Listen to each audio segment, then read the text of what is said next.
আর রহমান আল্লামাল কুরআন খালাকাল ইনসান। রহমান হলেন তিনি, কোরআন শিখাইয়া মানুষ বানাইলেন যিনি। বাস্তবতা হলো উল্টা। আমরা দুনিয়াতে আসছি, পরে কোরআন শিখছি। তার মানে আমরা দুনিয়াতে আইসা পরে কোরআন শিখলাম। এই হিসাবে উচিত ছিল এই রকম, আর রহমান খালাকাল ইনসান আল্লামাল কুরআন। আল্লাহ কোরআন শিখাইয়া মানুষ বানাইছেন বলছেন না, মানুষ বানাইয়া তারপরে কোরআন শিখাইছেন। এটাই ছিল বাস্তব, এটাই আসল। আল্লাহ উল্টা কেন বলেছেন?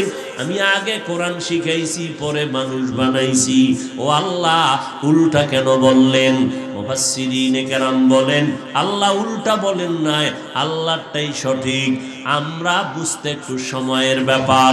মুফাসসিরিনে কেরাম বলেন আল্লাহ বুঝাইতে চান আমার দরবারে সব মানুষের দাম নাই। বংশগত মানুষ আছে, জন্মগত মানুষ আছে, আমি আল্লাহর দরবারে বংশগত মানুষের মূল্য নাই, বংশগত আর জন্মগত মানুষের মূল্য নাই।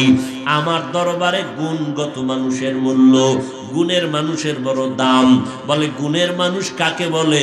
বলে যেই জিনিসটা, যেই বস্তুটা, যেই কাজের জন্য বানানো হয় ওই কাজটা হলো ওই বস্তুর গুণ।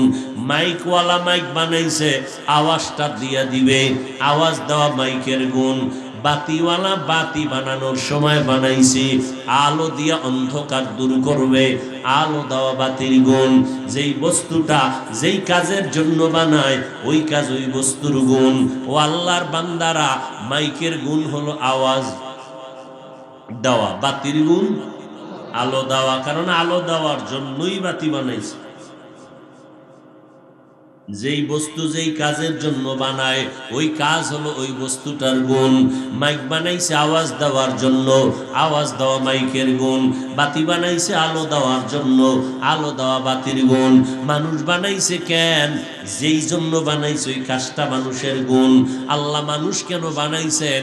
আল্লাহ তার জবাব দিয়া বলেন ওয়ামা খালাকুতুল জিন্না ওয়াল ইনসা ইল্লা লিয়াবুদুন। আল্লাহ মানুষ বানাইছেন তার ইবাদতের জন্য। কার ইবাদত? ইবাদত করা মানুষের গুণ। মানুষের গুণ কি? ইবাদত করা। ইবাদত কেমনে করবেন? মন গড়া করলে হবে নি? হবে না। ইবাদত করার জন্য নিয়ম লাগবে, তরিকা লাগবে। ওই তরিকা শিখার জন্য হলো কোরআন। আল্লাহর ইবাদতের নিয়ম শিখার জন্য লাগবে কোরআন। এদিকে ইঙ্গিত করে আল্লাহ কয় আমি আগে কোরআন শিখাইছি তারপরে মানুষ বানাইছি। অর্থাৎ যারা কোরআন শিখিয়া এরপরে ইবাদত করবে কোরআনের নিয়ম অনুযায়ী, রসুলের তরিকায় যারা ইবাদত করবে তারা গুণের মানুষ। গুণের মানুষের জন্য আমি বিনা হিসাবে জান্নাত দিয়ে দিব। গুণের মানুষটা বান্দা আল্লাহর কোরআনের ছায়া ছাড়া গুণের মানুষ হতে পারবে না। ওই গুণের মানুষ হওয়ার জন্য লাগবে ইবাদত। ইবাদত শিখতে হলে লাগবে কোরআন, কোরআন বুঝতে হলে লাগবে হাদিস, হাদিস বুঝতে হলে লাগবে উলামায়ে আহলে হকের সোহবত। উলামায়ে কেরামদের ছাড়া কোরআন হাদিস বুঝা যাবে না। কোরআন হাদিস বুঝিয়া বান্দা ইবাদত করো, তাহলে তুমি গুণের মানুষ। আল্লাহ বলেন গুণের মানুষের জন্য আমি জান্নাত বানায় রাখলাম। গুণের মানুষ আমার কাছে বড় দামি। এই জন্য আমি আল্লাহ বললাম আর রহমান আল্লামাল কুরআন খালাকাল ইনসান। যারা আল্লাহর রহমানের পরিচয় দিয়া বলেন, যারা কোরআন শিখছেন এরা মানুষ হয়ে যাবে কোরআনের আইন অনুযায়ী ইবাদত করিয়া। আল্লাহ বলেন এই জন্য আমি আগে মানুষ বানাই নাই, আগে কোরআন শিখাইছি পরে মানুষ বানাইছি। অর্থাৎ কোরআনের আলো পাইয়া, ছায়া পাইয়া, ছোঁয়া পাইয়া যারা ইবাদত করবে তারা গুণের মানুষ। এই গুণের মানুষ হইতে মাওলানা হওয়া লাগবে না। গুণের মানুষ হওয়ার জন্য টাইটেল পাস লাগবে না। গুণের মানুষ হওয়ার জন্য হাজি হওয়া লাগবে না। গুণের মানুষ হওয়ার জন্য 22 হাত পাগড়ি লাগবে না রে বাবা। গুণের মানুষ মানুষ হওয়ার জন্য লাগবে ইবাদত, ইবাদতের জন্য লাগবে কোরআন, কোরআন বুঝার জন্য লাগবে উলামায়ে কেরাম। স্কুলে পড়ো আর কলেজে পড়ো, উলামায়ে কেরামদের সাথে সম্পর্ক রাইখা কোরআন হাদিস অনুযায়ী যদি ইবাদত করো, তুমি কলেজে পড়িয়াও জান্নাতি মানুষ। স্কুল কলেজের ছেলে মেয়েরা নামাজ পড়ে নাই? বহু doctor, professor, engineer, RAB, army, police, BDR 5 ওয়াক্ত নামাজ পড়ে আছে না নাই? অতএব আল্লাহর কাছে দোয়া করো, পেছনের জীবন থেকে তওবা করো। ও আল্লাহ, বাবার ঔরসে জন্ম হইয়া তো এক ধরনের মানুষ, আদম নবীর বংশে আইসা তো এক ধরনের মানুষ, কিন্তু এখনো গুণের মানুষ হইতে পারি নাই। গুণের মানুষ হইতে না পারলে আমার জাহান্নাম ছাড়া উপায় নাই। গুণের মানুষ হইয়া কবরে যাও। গুণের মানুষ বানানোর জন্য উলামায়ে কেরামদের সোহবত লাগবে। উলামায়ে কেরামদের মিশন, কোরআনওয়ালাদের মিশন হলো বংশগত মানুষকে দ্বীনের পথে আনবে, গুণের মানুষ বানাবে। অতএব আল্লাহর কাছে তওবা করো, জীবনে যত অপরাধ করেছো আজকে থেকে করবা না। গুণের মানুষ হইয়া আল্লাহর ইবাদতের মধ্যে জীবনটা কাটাইবা। স্কুল কলেজে বড় যাই করো না কেন, নামাজ ছাড়া যাবে না, মা বাবার সাথে বেয়াদবি করা যাবে না। উলামায়ে কেরামের পরামর্শ নিয়া, মা বাবার দোয়া নিয়া নবীর তরিকায় চলবা। আর জীবনে যত নামাজ ছাড়ছো আর ছাড়বা না। ও পর্দার আড়ালের আম্মা জানেরা, আপনারা নবীদের মায়ের মতো মা, সাহাবায়ে কেরামদের মায়ের মতো মা, আলেম হাফেজে কোরআনদের মায়ের মতো মা, আপনারা খাদিজা রাদিয়াল্লাহু আনহার মতো নারী, আপনারা আয়েশা রাদিয়াল্লাহু তাআলা আনহার মতো নারী, ফাতেমা রাদিয়াল্লাহু আনহার মতো নারী। আল্লাহ সন্তান দিয়েছেন, সন্তানটাকে আদর্শ মানুষ বানান। ডাক্তার বানাবেন, কোরআন পড়াইয়া আদর্শ ডাক্তার বানাইয়েন। ইঞ্জিনিয়ার বানাবেন, কোরআন পড়াইয়া আদর্শ ইঞ্জিনিয়ার বানাবেন। আল্লাহর কাছে দোয়াও করবেন, গুনাহ থেকে নিজেকে বাঁচাবেন, আহালকেও বাঁচাবেন। আর পিছনের গুনাহ থেকে আল্লাহর কাছে কায়মন বাক্যে তওবা করবেন। মনে মনে আল্লাহকে বলবেন, ও দয়ার মালিক, শয়তানের ধোকায় পড়ে গুনাহ করেছি, আর গুনাহ করব না, নামাজ ছাড়ব না, আর বেপরদায় চলব না। ও যুবক, তওবা করো, মা বাবার সাথে বেয়াদবি করবা না, উলামায়ে কেরামের পরামর্শ নিয়ে চলবা, নবীর তরিকা অনুযায়ী জীবনকে সুন্দরভাবে করবা, আদর্শ মানুষ হওয়ার চেষ্টা করবা। আর রহমান আল্লামাল কুরআন, খালাকাল ইনসান, আল্লামাহুল বায়ান। মানুষ হলো শ্রেষ্ঠ জাতি। এই মানুষ যেন তার শ্রেষ্ঠত্ব ধরে রাখতে পারে, কখনো যেন তার এই সম্মান নষ্ট হয়ে না যায়। আল্লাহ তাআলা এই জন্য দুইটা ব্যবস্থা দিয়েছেন। দুইটা ব্যবস্থাকে যারা গ্রহণ করবে তাদের দুনিয়াতেও সম্মান যাবে না, দুনিয়াতেও হবে বাদশাহ, পরকালেও হবে বাদশাহ। মানুষের শ্রেষ্ঠত্ব ধরে রাখার জন্য আল্লাহ নিজে দয়া করে দুইটা ব্যবস্থা দিয়েছেন। একটা ব্যবস্থার নাম রিজালুল্লাহ, আর একটা ব্যবস্থার নাম হলো কিতাবুল্লাহ। রিজালুল্লাহ মানে আল্লাহর সিলেকশন করা ব্যক্তি, প্রতিনিধি। আর আল্লাহর দেওয়া কিতাব, আল্লাহর সিলেকশন করা প্রতিনিধিদের মধ্যে শ্রেষ্ঠ ব্যক্তি হলেন রাহমাতুল লিল আলামিন। আর আল্লাহর দেওয়া সব কিতাবের ভেতরে শ্রেষ্ঠ কিতাব হলো কোরআনুল কারীম। আল্লাহর দেওয়া শিক্ষক, আল্লাহর দেওয়া কিতাব বুঝাইয়া বুঝাইয়া উম্মতকে সৃষ্টির শ্রেষ্ঠ মর্যাদার উপরে মজবুত রাখবেন। এই সৃষ্টির শ্রেষ্ঠত্ব ধরে রাখার জন্য দুই ব্যবস্থা, ব্যক্তি আর কিতাব। ব্যক্তিদের মধ্যে শ্রেষ্ঠ ব্যক্তি রহমাতুল লিল, কিতাবের মধ্যে শ্রেষ্ঠ কিতাব কোরআনুল। আলহামদুলিল্লাহ, আল্লাহর শুকর, এই দোনোটা আমরা পেয়েছি। মুসা নবীর উম্মতরা পায় নাই। কি রহমাতুল্লিল আলামিন রে পাইছে মুসা নবীর উম্মত, আমরা পেয়েছি। কোরআন শরীফ পাইছে ঈসা নবীর উম্মত, আমরা পেয়েছি। এটা খুশির কথা না? কিন্তু যেই পরিমাণ খুশির কথা, ঠিক এর থেকে 1000 কোটি গুণ বেশি দুঃখের কথা। কপাল পরা মুসলমান, সে রসুলকেও চিনে না, কোরআনও চিনে না।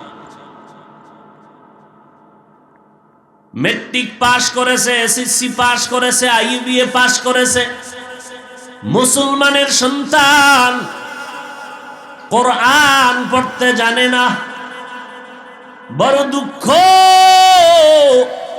কোরআন পড়বে দূরের কথা, মুসলমানের সাথে মোলাকাতের প্রথম হক হলো সালাম।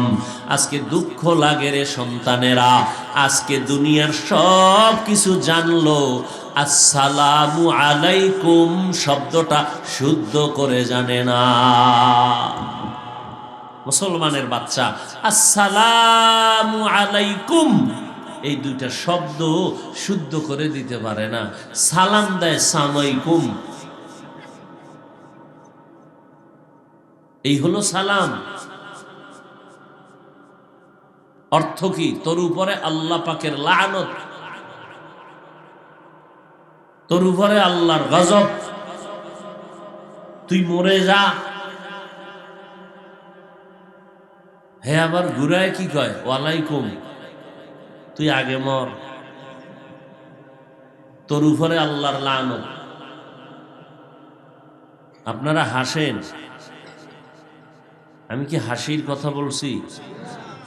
লজ্জা থাকলে তো মাথা নত করে কান্নার চেষ্টা করতেন। তা মুসলমানের বাচ্চা সালাম দিতে পারেন না, লজ্জা করে না?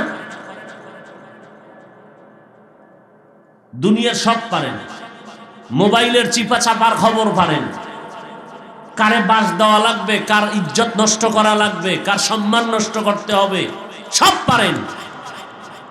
ইংরেজি পারেন, অঙ্ক পারেন, ইতিহাস পারেন, ভূগোল পারেন। মুসলমানের সন্তান শুধুমাত্র এতটুকু আসসালামু আলাইকুম এই দুইটা শব্দ পারেন না, আপনার লজ্জা কোথায়? এটা তো কান্নার প্যান্ডেল, এটা তো হাসি তামাশার প্যান্ডেল না। এখানে কান্না করবে এটাই স্বাভাবিক, হাসি দেওয়াটা অস্বাভাবিক। নাটকের মঞ্চে মানুষ হাসবে এটাই স্বাভাবিক, কান্না করাটা অস্বাভাবিক। সব উল্টা হয়ে গেছে, কান্নার প্যান্ডেল হয়েছে হাসির মঞ্চ।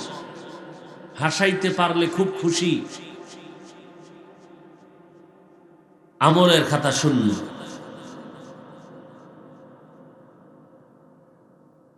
বড় আফসোস যে সালামটা দিতে জানি না। আন্তর্জাতিক চক্রান্ত আমাদেরকে ইসলাম থেকে, সুন্নত থেকে অনেক দূরে নিয়ে গেছে।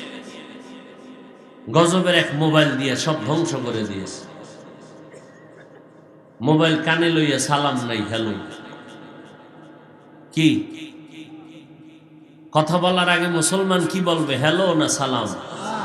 আর এখন শুধু হ্যালো বা সালামকে জবাই দিয়ে দিয়েছে। মুসলমান চিন্তাও করে না যে আমার কথা বলার শুরুতে সালাম দেওয়ার একটা সুন্নত আছে, খবর নেই।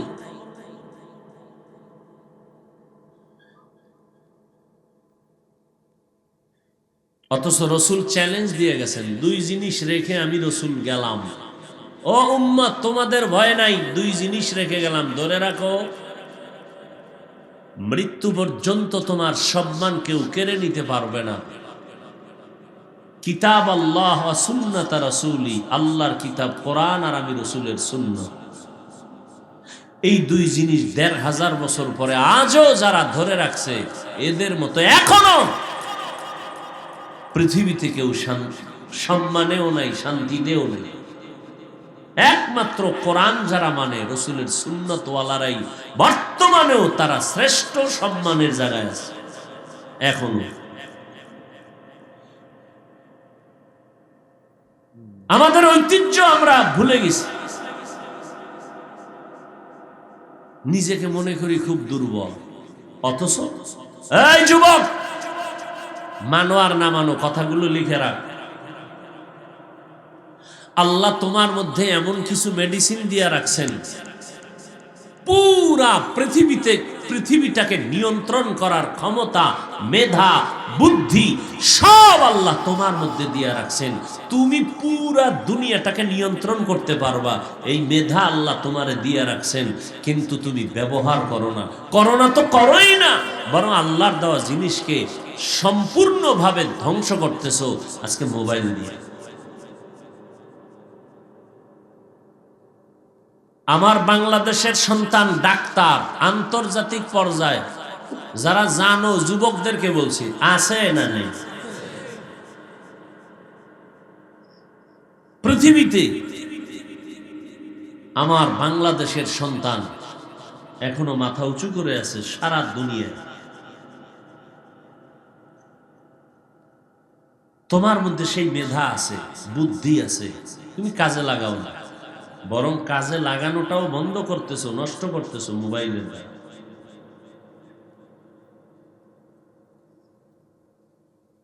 বড় আফসোস, নিজের ক্ষতি এরকম নিজে করে, পাগলও তো করে না। রাস্তার পাগলও তো নিজের ভালো চায়। রাস্তার পাগল আগুনে হাত দেয় কেন? জানে হাত দিলে পুড়ে যাবে। তুমি তো রাস্তার পাগল থেকেও খারাপ হয়ে যাইতেছ। অথচ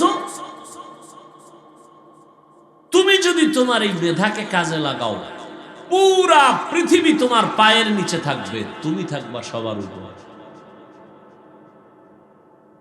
এই চিন্তাটাই তোমার মাথায় নেই। এক মোবাইল সব শ্বাস করে দিচ্ছে। চিন্তা করার মতো কোনো সুযোগই নেই। মানুষ চিন্তা করলে কিন্তু অনেক আগায় যায়। তোমাকে চিন্তা করার অবস্থাটাই রাখে নাই, অল টাইম ব্যস্ত করে দিয়েছে। তুমি যেন চিন্তা করার সুযোগটাই না পাও। তুমি কই ছিলা, কই আছো, কোথায় যাবা, তোমার ঐতিহ্য কি, এই চিন্তা করার সুযোগটাই তুমি যেন না পাও, এই ব্যবস্থা করে দিয়েছে মোবাইল। তুমি নামাজে দাঁড়াবা, নামাজে দাঁড়ায় চিন্তা করবা আল্লাহর সামনে দাঁড়াইছি না, তুমি চিন্তা করবা মোবাইলে কি দেখছি, ফেসবুকে কি দেখেছি, ও নিয়ে নামাজে মোরাকাবা চলবে। সারা রাত মোবাইল মোবাইল মোবাইল। তুমি মনে করতেছো আমি হুজুর হইয়া তোমারে মোবাইলের খারাপ দিকটা বুঝাইতেছি যে গুনাহ হয়, গুনাহ বাদ দাও ওই চাপটার। যুবকদেরকে বলছি, আল্লাহর ওয়াস্তে কথাগুলো একটু খেয়াল দিয়ে শুনো। তুমি ভাবতেছো হুজুর আপনি গুনাহ করতেছি এটা বুঝাইতেছেন, অন্তত কিছু সময়ের জন্য ওই চ্যাপ্টারটা বন্ধ রাখো, গুনাহ টুনা বাদ, ওই চ্যাপ্টার বন্ধ রাখো। এবার শুনো, তোমার নগদ কি ক্ষতি হচ্ছে, একেবারে চোখে আঙ্গুল দিয়ে ধরে দিচ্ছে। গুনাহ টুনা এটা তো মরার পরের হিসাব। তোমার নগদ ক্ষতি হচ্ছে, তোমার চোখের পাওয়ার চলে যাচ্ছে, কানের পাওয়ার নষ্ট হয়ে যাচ্ছে, হার্ট দুর্বল হচ্ছে, কিডনির উপর আক্রমণ চলতেছে, ব্রেন দুর্বল হয়ে যাইতেছে। আজকে বাসায় গিয়া গুগলে সার্চ দিবি, যদি মানুষের বাচ্চা হয়ে থাকো আজকে গিয়া সার্চ দিবি অ্যান্ড্রয়েড মোবাইলে মানুষের দেহের কি কি ক্ষতি হয়, পুরা ডিটেলস দেখবি, লেখা আছে সব। কে বলেছে, কোন ডক্টর বলেছে, কোন ডাক্তার বলেছে, কোন গবেষক বলেছে, কবে বলেছে, কোথায় বলেছে, সবগুলো লেখা পাবি ওখানে।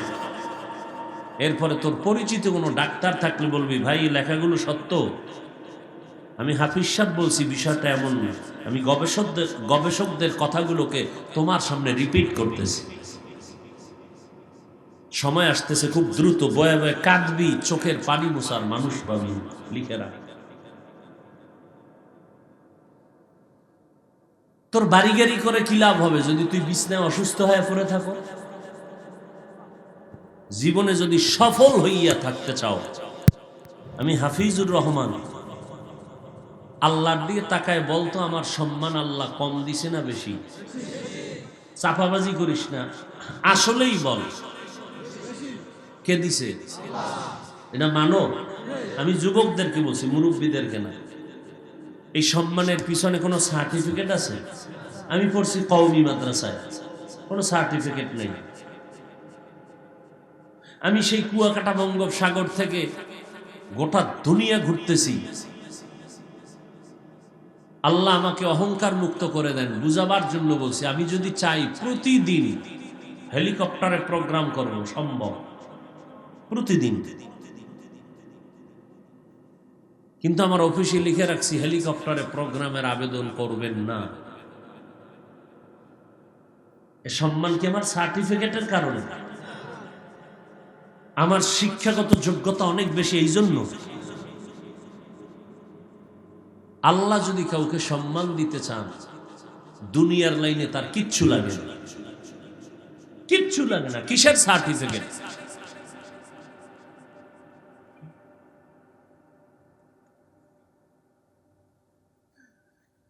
আজকে সেই মোবাইল দিয়ে মানুষের জীবনের সফলতা দুইটা পুঁজি বলে রাখি, লেখা রাখিস। জিন্দেগিতে সম্মানের জীবনের দাম সব থেকে বেশি, ইজ্জতের জিন্দেগি। ওই মাওলানা হইয়া লাভ কি যদি কেউ না জিগায়?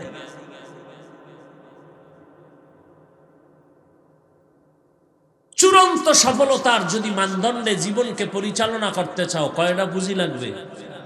দুইটা। যুবকদেরকে বলছি, কয় পুঁজি? এক, সুস্থতা। দুই, সৎ চরিত্র। অনেক ব্রেনি কলম দিয়া পেপারের মধ্যে স্পর্শ করার আগে 99।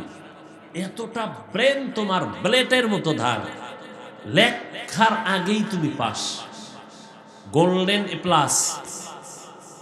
গোটা বাংলাদেশের মধ্যে তুমি পরীক্ষার জগতে শ্রেষ্ঠ, কিন্তু চরিত্র খারাপ, আছে কোনো দাম? কোনো মূল্য নাই। সফলতার চূড়ান্ত শিখরে যদি বেঁচে থাকতে চাও, দুই পুঁজি লাগবে। কি গেছে খবর নেই? এদিকে আমার জন্য বলতেছি, আমি তোমার কল্যাণকামী, তোমার জন্য বলতেছি। প্রথম কি? দ্বিতীয় কি? এই দোনোটা নষ্ট করেছে কি? মোবাইল। চিকিৎসা বিজ্ঞানীরা কি বলে জানো? আমাকে হুজুর গো দলিল দিলে তো মানবি না। জীবনভর কানসি আর বুঝাইছি ফাউজুরে, আমাকে হুজুরেরা বুঝাইছে, এই দোনো হাতের কবজা দিয়ে ভাত খাবি, রসুলের সুন্নাত, জাতি মানে নাই। করোনার পরে পুলিশ যখন লাঠি লইছে, কবজা দুইতে হইব, হাত দোয়া শুরু করছে। হুদা দই না, আমি হুজুর গো দেখলি হুজুর দুইবেন নি। এখনো এখনো ওই যে কি মেডিসিন আছে না, অফিসে গেলি এরকম খালি মাহে, আর আমার হুজুর একটু দেমুনি না, আমি তো পাক পবিত্র, অল টাইম অজু অবস্থায় থাকি, আমরা পবিত্র। সার্বক্ষণিক যারা অজুর সাথে থাকবে, আল্লাহর কসম, পৃথিবীর কোন দুষ্কৃতিকারীরা ওর কোন কুফুরি তাবিজ দিয়ে ক্ষতি করতে পারবে না। পৃথিবীর কোন জিন ভূত ওর ক্ষতি করতে পারবে না, অল টাইম যারা অজুর সাথে থাকবে। কিসের তাবিজ কবজ নিয়ে দৌড়াও? রসুলের তাবিজ থেকে আর বড় তাবিজ কে দিবে? অল টাইম অজুর সাথে থাকো, কোন তাবিজ তোমার ক্ষতি করতে পারবে না। কোন কবিরাজের গোষ্ঠী শুদ্ধ ক্ষতি করার ক্ষমতা নাই, কোন জিন ভূতের ক্ষমতা নাই। বরং জিনেরা তোমার মুরিদ হবে, মুরিদ। কি এর তাবিজ লইয়া গলায় ঝুলায় হাঁটো? তাবিজ তুবিজ হারাম, শিরিক বলছি না, এনে আবার বহু ঝামেলা আছে। অনেকে একেবারে তাবিজ কবজরে শিরিক টিরিক কইয়া, এই কিছু উগ্রপন্থী টুপিওয়ালা আছে, চরমপন্থী টুপিওয়ালা।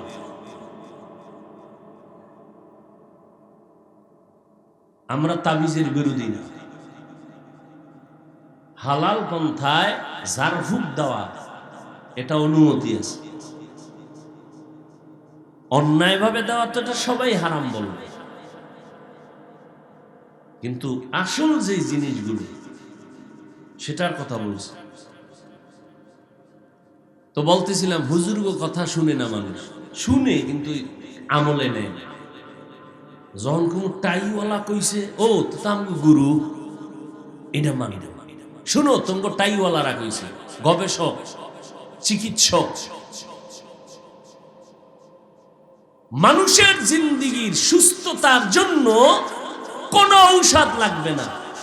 আল্লাহর দেওয়া একটা ফ্রি ঔষধ আছে। আল্লাহর দেওয়া ফ্রি একটা মহা ঔষধ। যুবকেরা লিখে রাখিস কলমের ভিতরে। চিকিৎসা বিজ্ঞানের থেকে বলছি, যদি কোনো সন্দেহ লাগে আজকে বাসায় গিয়ে গুগলে সার্চ দিবি। পুরো দুনিয়াটাই তো গুগলে ঢুকানো। বয়ে বয়ে সারা রাত আকাম করো কেন? গুগলে গিয়ে ঢুকবি, ইউটিউব খুঁজে খুঁজে গবেষণা করবি, সৌরজগৎ নিয়ে গবেষণা করবি, মানুষের দেহ নিয়ে গবেষণা করবি, জ্ঞান বাড়বে। চতুর্মুখী জ্ঞান না থাকলে চূড়ান্ত সম্মানের স্থানে টিকে থাকা যায় না। আল্লাহর দেওয়া শরীরের মহা এক ঔষধ রাতের ঘুম। ফ্রি না টাকা লাগে? কি কি কোন সময়ের ঘুম? দিনের না রাতের? রাতের।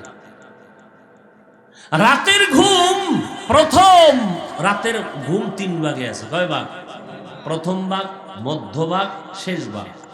রাতের ঘুম শরীরের মহা ঔষধ। প্রথম অংশ নয়, শেষ অংশ নয়, মধ্যের অংশ। এই জন্য আজান হয় কয়বার? আজান হয় কয়বার? 5 বার। জোহর, আসর, মাগরিব, এশা আর কি? এই যে 5 ওয়াক্ত নামাজের আজান হয়, সব কি একরকম না একটু আলাদা আছে? কোন আজানে আলাদা আছে? কি আলাদা? অর্থ কি? ঘুম থেকে, ঘুম থেকে নামাজ ভালো। কোন ঘুম? দিনের ঘুম না রাতের ঘুম? রাতের ঘুম কোন অংশ? প্রথম, মধ্যের অংশ না শেষ অংশ? শেষ অংশ। ওই অংশের ঘুম থেকে তোমার নামাজ ভালো। ওই অংশের ঘুম শরীরের ক্ষতিকর। রাতের প্রথম অংশের ঘুম শরীরের জন্য ক্ষতিকর। পৃথিবীর সমস্ত চিকিৎসা বিজ্ঞানীরা একমত, রাতের মধ্যের অংশের ঘুম শরীরের জন্য ফ্রি মহা ঔষধ। আজকে সেই রাতের ঘুম জবাই করতেছো কি দিয়া? সময় থাকবে হায়াতের, কিন্তু সুস্থতা থাকবে না।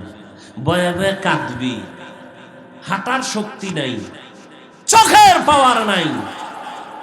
যৌবন জীবন হারায়া বিছনায় পড়ে কাঁদবি, চোখের পানি মুছার মানুষ পাবি না।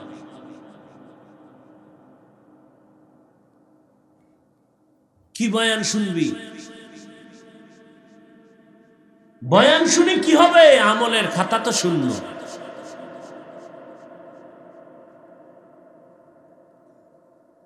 ওই একটা গ্রামের ভাষা আছে, প্রবাদ আছে, মহিলারা রাগ করলে হয়, একটা কথা আছে না, পুরুষ রাগ করলে হয় বাদশাহ। কি হয়? আর এর বিপরীতটা মহিলাদের বেলায় ব্যবহার করে। তো জিদ কর। কি করবি? জিদ। রাগ কার সাথে? শিক্ষকের সাথে করো তো, মায়ের সাথে। হ্যাঁ, জিদ কর। আমি একজন ডাক্তার হব, তবে এই গ্রাম্য ডাক্তার নয়, আমি জাতীয় না হয় আন্তর্জাতিক ডাক্তার হব। আমি একজন প্রফেসর হব, হয়তো আমি জাতীয় পর্যায়ের প্রফেসর না হয় আন্তর্জাতিক মানের প্রফেসর। আমি একজন ইঞ্জিনিয়ার হব, হয়তো জাতীয় নয় তো আন্তর্জাতিক মানের, আমি গ্রাম্য নয়। জিদ কর।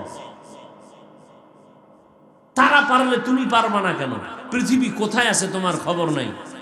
তুমি আজকে পকেটের টাকা ব্যয় করে, মায়ের টাকা, বাবার টাকা চুরি করে চাঁদপুর থেকে এরপরে কক্সবাজার ঘুরতে যাও কেন? জ্ঞান অর্জন কর, সম্মান অর্জন কর। মানুষ তোকে টাকা দিয়া, ভাড়া নিয়া, সম্মানের সাথে হেলিকপ্টারে, বিমানে পুরা পৃথিবী ঘুরাবে। সেই সম্মান অর্জন কর। তোর বাবার টাকা চুরি করে কক্সবাজার যাবি কেন? মায়ের টাকা চুরি করে এরপরে এদিক সেদিক দৌড়াবি কেন? মানুষ টাকা দিয়ে তোর পেছনে ঘুরবে, আল্লাহ তো সেই সম্মান তোমার মধ্যে রাখছে, সেই মেধা রাখছে, ব্যবহার করো। কি বুঝলা? এতক্ষণ যা বুঝাইতে চাইলাম, কি বুঝছো? যে স্কুল কলেজে পড়া বন্ধ করে সব হুজুর হয়ে যাবে? হ্যাঁ, আল্লাহ বুঝার তৌফিক দান করেন। মানুষের শ্রেষ্ঠত্ব ধরে রাখার জন্য দুইটা জিনিস দিয়েছেন, ব্যক্তি আর কিতাব। ব্যক্তিদের মধ্যে শ্রেষ্ঠ ব্যক্তি রহমাতুল্লিল, কিতাবের মধ্যে শ্রেষ্ঠ কিতাব কোরআনুল। পেয়েছি দোনোটা আমরা, কপাল খারাপ চিনি না, নবীরেও চিনি না, কোরআনও পড়তে জানি না। নবীরে যদি চিনত যুবকেরা, তাহলে বেঈমানের পা চাটা গোলামি করত না। কি আগে গ্রাম অঞ্চলে, আল্লাহ মাফ করুন, এই বাড়ি চুরি করছে, একটা গরু চুরি করছে, কথার কথা, কি করতো? সাইরুজিগের মাথাটারে কামাইয়া এই তান্নর গড়ায় কিছু চুল রাখতো, ঠিক নেই?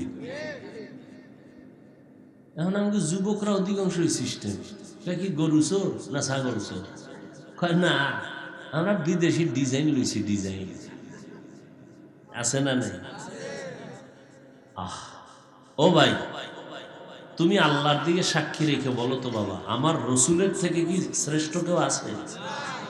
আছে? থাকলে কম। আমার রসুলের আদর্শ থেকে কারো কাছে এর থেকে আরো ভালো আদর্শ আছে? তাহলে বলো তো, রসুলের আদর্শে কি নখ কাটার নিয়ম নাই? চুল কাটার নিয়ম নাই? তো তুমি নবীরটা বাদ দিয়া বেঈমানেরটা অনুসরণ কেন করো? কও তো, কি লাভ কি বলো তো? কও, একটা লাভের কথা কও, যে হাফিজ ভাই বেঈমানের লাইনে চুল কাটলে চোখের পাওয়ার বাড়ে, বলো একটা, বলো, আমি ওই লাইনে যাব। আছে কোনো লাভ? তাহলে অনুনয় বিনয় করে বলবো, তওবা করে ফিরে আস। আমার রসুলকে আল্লাহ পাঠালেন মক্কা নগরীতে, সমস্ত নবী রসুল উম্মতের রুহের ডাক্তার, আর সব ডাক্তারের শ্রেষ্ঠ ডাক্তার আমার রসুল। কোরআনের আদর্শ নিয়ে রসুল অপারেশন শুরু করলেন। মক্কার মানুষ সোনার মানুষ হয়ে গেল। আল্লাহ আসমান থেকে জিব্রাইল পাঠায়, কয় এই এই এই এই নামের বান্দাদের জন্য জান্নাত ওয়াজিব। সুবহানাল্লাহ। না, রহমতের নবী, আল্লাহর কোরআন পেলেন 40 বছর পর। নবী কোরআনের তেলাওয়াত দিয়ে দাওয়াত শুরু করলেন। ও মুশরিকেরা, কাফেরেরা, তোমরা আল্লাহর ইবাদত করো, রহমানের ইবাদত করো। বারবার আজে বাজে প্রশ্ন করে নবীরে আটকায়। একবার কয়, ও মুহাম্মদ সাল্লাল্লাহু আলাইহি ওয়াসাল্লাম, তুমি একবার বলো আল্লাহর ইবাদত করব, আবার বলো রহমানের ইবাদত করব, বলো তোমার আল্লাহ দুইজন নাকি একজন? নবী বলেন, আমার আল্লাহ এক। কথা, আবার রহমানের নাম কইলা মানির রহমান, রহমানকে পরিচয় দাও। আল্লাহ নবী বললেন, পরিচয়টা নাও, অপেক্ষা করো। আমার আল্লাহ সূরাতুর রহমান নিয়ে আল্লাহ পাক জিব্রাইল পাঠায়, বলে নবী জানায় দেন, রহমানের পরিচয়টা দিয়া দেন। আমি এমন রহমান, আল্লামাল কুরআন, কোরআন শিখাইছি। আমি এমন রহমান, খলাকাল ইনসান, মানুষ সৃষ্টি করেছি। খুব খেয়াল করেন, বয়ান কিন্তু গুছায় ফেলাইতেছি, খুব খেয়াল করেন। আর রহমান আল্লামাল কুরআন খালাকাল ইনসান। রহমান হলেন তিনি, কোরআন শিখাইয়া মানুষ বানাইলেন যিনি। বাস্তবতা হলো উল্টা। আমরা দুনিয়াতে আগে দুনিয়াতে আসছি, পরে কোরআন শিখছি। তার মানে আমরা দুনিয়াতে আইসা পরে কোরআন শিখলাম। এই হিসাবে উচিত ছিল এই রকম, আর রহমান খালাকাল ইনসান আল্লামাল কুরআন। আল্লাহ কোরআন শিখাইয়া মানুষ বানাইছেন বলছেন না, মানুষ বানাইয়া তারপরে কোরআন শিখাইছেন। এটাই ছিল বাস্তব, এটাই আসল। আল্লাহ উল্টা কেন বলেছেন আমি আগে কোরআন শিখাইছি পরে মানুষ বানাইছি? ও আল্লাহ উল্টা কেন বললেন? মুফাসসিরিনে কেরাম বলেন আল্লাহ উল্টা বলেন নাই, আল্লাহটাই সঠিক। আমরা বুঝতে একটু সময়ের ব্যাপার। মুফাসসিরিনে কেরাম বলেন আল্লাহ বুঝাইতে চান আমার দরবারে সব মানুষের দাম নাই। বংশগত মানুষ আছে, জন্মগত মানুষ আছে, আমি আল্লাহর দরবারে বংশগত মানুষের মূল্য নাই, বংশগত আর জন্মগত মানুষের মূল্য নাই। আমার দরবারে গুণগত মানুষের মূল্য, গুণের মানুষের বড় দাম। বলে গুণের মানুষ কাকে বলে? বলে যেই জিনিসটা, যেই বস্তুটা, যেই কাজের জন্য বানানো হয় ওই কাজটা হলো ওই বস্তুর গুণ। মাইকওয়ালা মাইক বানাইছে, আওয়াজটা দিয়া দিবে, আওয়াজ দেওয়া মাইকের গুণ। বাতিওয়ালা বাতি বানানোর সময় বানাইছে, আলো দিয়া অন্ধকার দূর করবে, আলো দেওয়া বাতির গুণ। যেই বস্তুটা যেই কাজের জন্য বানায় ওই কাজ ওই বস্তুর গুণ।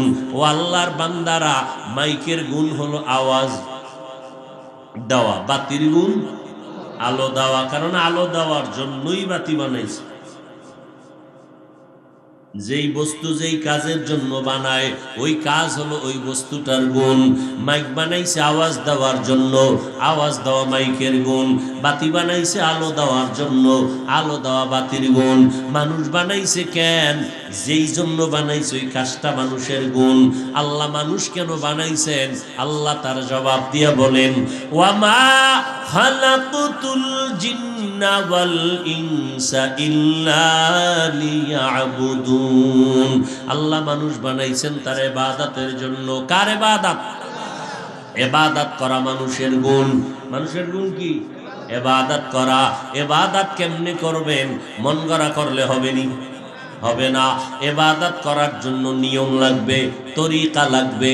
ওই তরিকা শিখার জন্য হলো কোরআন। আল্লাহর ইবাদতের নিয়ম শিখার জন্য লাগবে কোরআন। এদিকে ইঙ্গিত করে আল্লাহ কয় আমি আগে কোরআন শিখাইছি তারপরে মানুষ বানাইছি।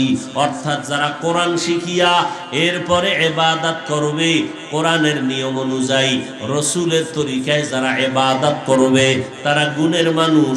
গুণের মানুষের জন্য আমি বিনা হিসাবে জান্নাত দিয়ে দিব। গুণের মানুষটা বান্দা আল্লাহর কোরআনের ছায়া ছাড়া গুণের মানুষ হতে পারবে না। ওই গুণের মানুষ হওয়ার জন্য লাগবে ইবাদত। ইবাদত শিখতে হলে লাগবে কোরআন, কোরআন বুঝতে হলে লাগবে হাদিস, হাদিস বুঝতে হলে লাগবে উলামায়ে আহলে হকের সোহবত। উলামায়ে কেরামদের ছাড়া কোরআন হাদিস বুঝা যাবে না। কোরআন হাদিস বুঝিয়া বান্দা ইবাদত করো, তাহলে তুমি গুণের মানুষ। আল্লাহ বলেন গুণের মানুষের জন্য আমি জান্নাত বানায় রাখলাম। গুণের মানুষ আমার কাছে বড় দামি, এই জন্য আমি আল্লাহ বললাম আর রহমান আল্লামাল কুরআন খালাকাল ইনসান। যারা আল্লাহর রহমানের পরিচয় দিয়া বলেন, যারা কোরআন শিখছেন এরা মানুষ হয়ে যাবে কোরআনের আইন অনুযায়ী ইবাদত করিয়া। আল্লাহ বলেন এই জন্য আমি আগে মানুষ বানাই নাই, আগে কোরআন শিখাইছি পরে মানুষ বানাইছি। অর্থাৎ কোরআনের আলো পাইয়া, ছায়া পাইয়া, ছোঁয়া পাইয়া যারা ইবাদত করবে তারা গুণের মানুষ। এই গুণের মানুষ হইতে মাওলানা হওয়া লাগবে না। গুণের মানুষ হওয়ার জন্য টাইটেল পাস লাগবে না। গুণের মানুষ হওয়ার জন্য হাজি হওয়া লাগবে না। গুণের মানুষ হওয়ার জন্য 22 পাগড়ি লাগবে না রে বাবা। গুণের মানুষ হওয়ার জন্য লাগবে ইবাদত, ইবাদতের জন্য লাগবে কোরআন, কোরআন বুঝার জন্য লাগবে উলামায়ে কেরাম। স্কুলে পড়ো আর কলেজে পড়ো, উলামায়ে কেরামদের সাথে সম্পর্ক রাইখা কোরআন হাদিস অনুযায়ী যদি ইবাদত করো, তুমি কলেজে পড়িয়াও জান্নাতি মানুষ। স্কুল কলেজের ছেলে মেয়েরা নামাজ পড়ে নাই? বহু doctor, professor, engineer, RAB, army, police, BDR 5 ওয়াক্ত নামাজ পড়ে আছে না নাই? অতএব আল্লাহর কাছে দোয়া করো, পেছনের জীবন থেকে তওবা করো। ও আল্লাহ, বাবার ঔরসে জন্ম হইয়া তো এক ধরনের মানুষ, আদম নবীর বংশে আইসা তো এক ধরনের মানুষ, কিন্তু এখনো গুণের মানুষ হইতে পারি নাই। গুণের মানুষ হইতে না পারলে আমার জাহান্নাম ছাড়া উপায় নাই। গুণের মানুষ হইয়া কবরে যাও। গুণের মানুষ বানানোর জন্য ওলামায়ে কেরামদের সোহবত লাগবে। ওলামায়ে কেরামদের মিশন, কোরআনওয়ালাদের মিশন হলো বংশগত মানুষকে দ্বীনের পথে আনবে, গুণের মানুষ বানাবে। অতএব আল্লাহর কাছে তওবা করো, জীবনে যত অপরাধ করেছো আজকে থেকে করবা না। গুণের মানুষ হইয়া আল্লাহর ইবাদতের মধ্যে জীবনটা কাটাইবা।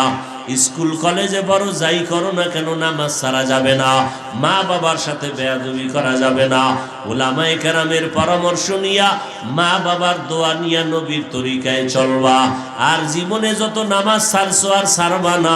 ও পর্দার আড়ালের আম্মা জানেরা, আপনারা নবীদের মায়ের মতো মা, সাহাবায়ে কেরামদের মায়ের মতো মা, আলেম হাফেজে কোরআনদের মায়ের মতো মা, আপনারা খাদিজা রাদিয়াল্লাহু আনহার মতো নারী, আপনারা আয়েশা রাদিয়াল্লাহু তাআলা আনহার মতো নারী, ফাতেমা রাদিয়াল্লাহু আনহার মতো নারী। আল্লাহ সন্তান দিয়েছেন, সন্তানটাকে আদর্শ মানুষ বানান।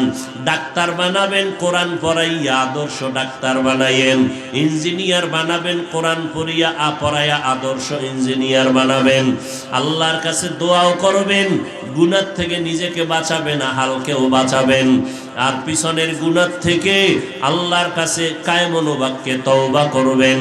মনে মনে আল্লাহকে বলবেন, ও দয়ার মালিক, শয়তানের ধোকায় পড়ে গুনাহ করেছি, আর গুনাহ করব না, নামাজ ছাড়ব না, আর বেপরদায় চলব না। ও যুবক, তওবা করো, মা বাবার সাথে বেয়াদবি করবা না, ওলামায়ে কেরামের পরামর্শ নিয়ে চলবা, নবীর তরিকা অনুযায়ী জীবনকে সুন্দরভাবে করবা, আদর্শ মানুষ হওয়ার চেষ্টা করবা। তওবা করার যদি নিয়ত থাকে, দুটো হাত আমার আল্লাহকে দেখায়া দাও। আয় আল্লাহ, হাতগুলো কবুল করে নেন, তওবা কবুল করে নেন, আদর্শ মানুষ হওয়ার তৌফিক দান করেন। আমিন।